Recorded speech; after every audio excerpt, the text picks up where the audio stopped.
Good day, friends and children. Welcome to Green Park English. This is Professor M. Desangarajan, podcast number 10. This course will train you to be a better speaker of English.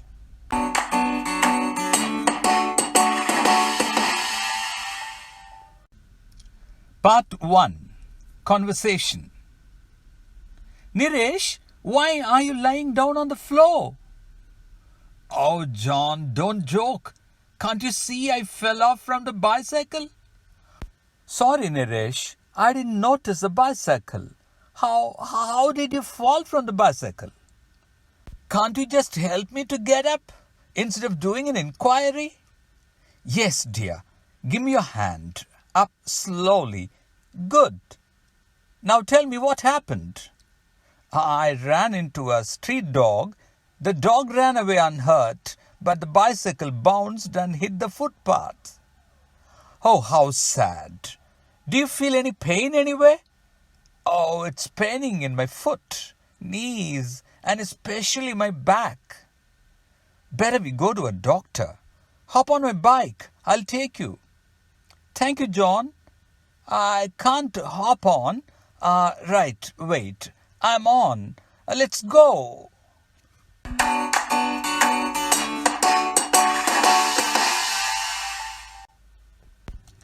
Part 2. It's a passage to read on nature. Friends, when you get up early in the morning, if you have a few trees around your house, you can hear the twitter and chirrup of birds. Birds can start your day on a joyride. If you have a camera, there is nothing better than watching birds and capturing them in pictures. We have heard about birds migrating from one place to another during winter. This migration is not so much for the tropical birds. Only birds like Arctic tern, Siberian crane, and flamingos migrate to avoid the cold in the north during winter and move to the warmer regions in the south. It's also in search of food. Arctic tern is a small, slender, grey-white bird with angular wings. Arctic terns travel all the way from Arctic to Antarctic to breed and return. In their to and fro journey, they travel approximately 40,000 kilometers, about one circle around the Earth. Arctic terns are social birds, foraging in groups and nesting on the ground in colonies.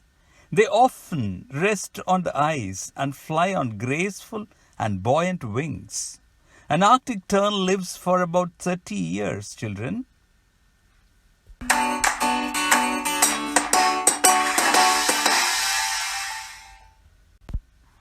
Part 3. Some words for pronunciation practice. 1. Chauffeur. A uniformed driver employed to drive a car. Chauffeur. 2. Paltry. A small or meager amount of something. Paltry. 3. Paradigm. A pattern or model. Paradigm. 4. Parlor. A sitting room in a private house. Parlor. 5. Chauvinism. Exaggerated or aggressive patriotism. Chauvinism. 6. Chemotherapy. Treatment of a disease with heavy dose of drugs. Chemotherapy. 7. Chisel. A tool to chip rocks with a hammer. Chisel. 8. Chivalry. Nature of being adventurous and helpful. Chivalry. 9. Chortle. Laugh in a noisy, gleeful way. Chortle. 10. Compare. A person who introduces and anchors a program. Compare. Well, friends and children, practice these words better again.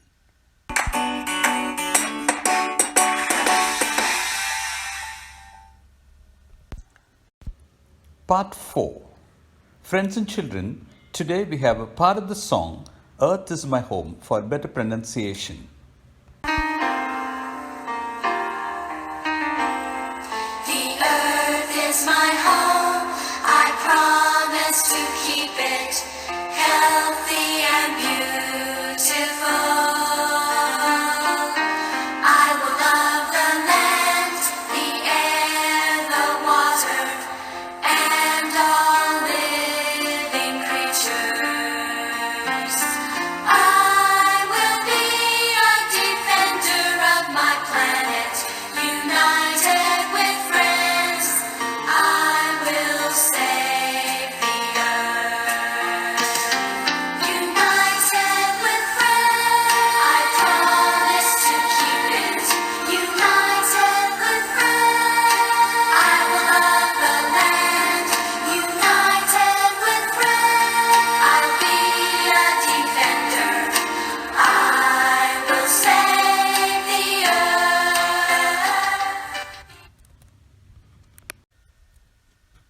Dear friends and children, Part 5, Story Time.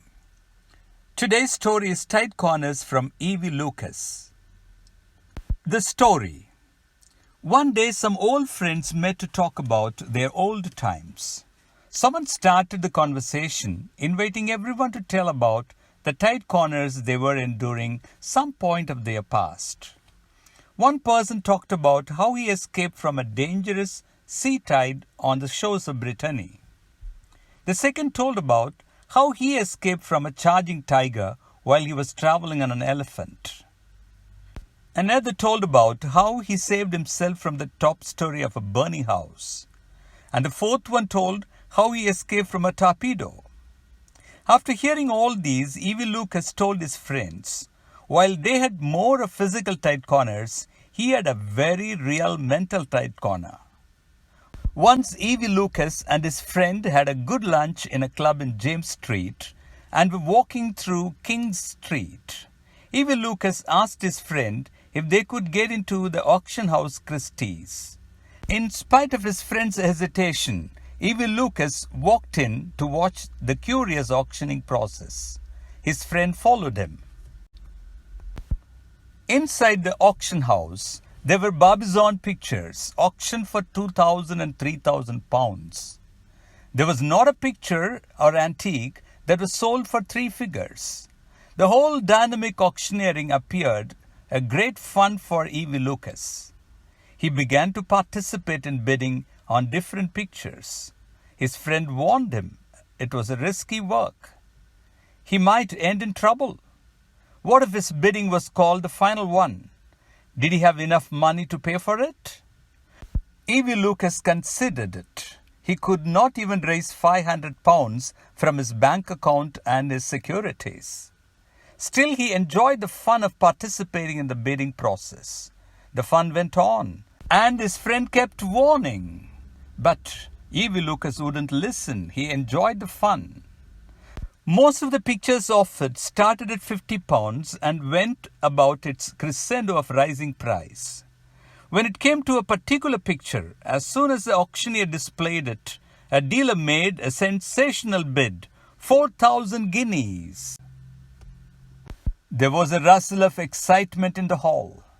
And at the end of it, E.V. Lucas heard his own voice saying, "and 50, which meant 4,050 pounds.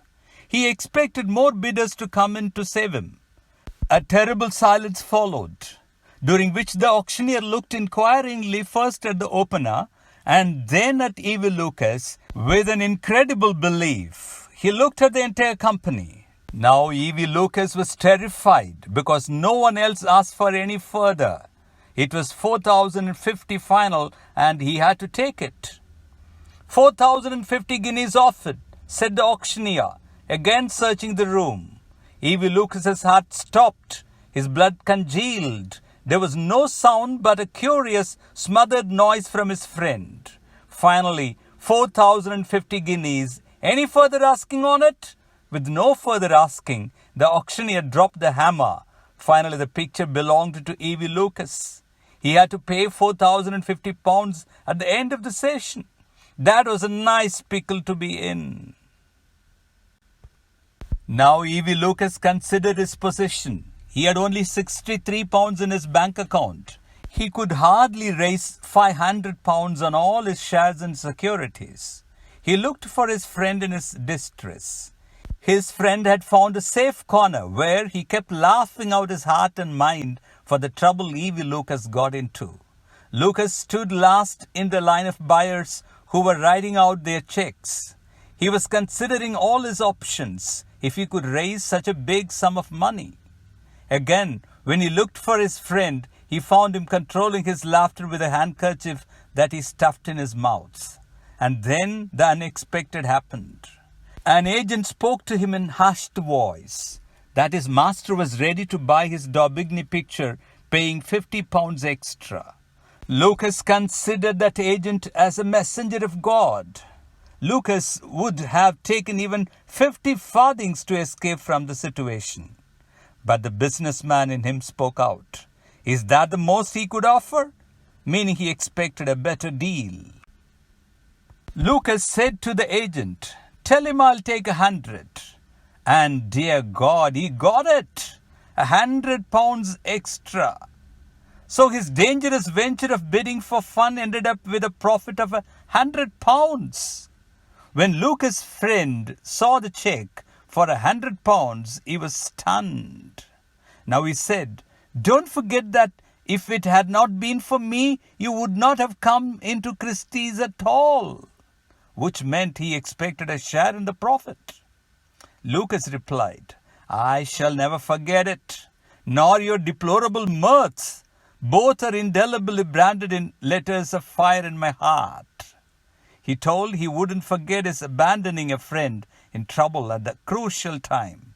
And friends, that was the tight corners that Lucas got into and got out of it by the skin of his teeth with a little profit. And that's the end of the podcast today. My dear friends and children, this is Professor Desingarajan signing off. Thank you.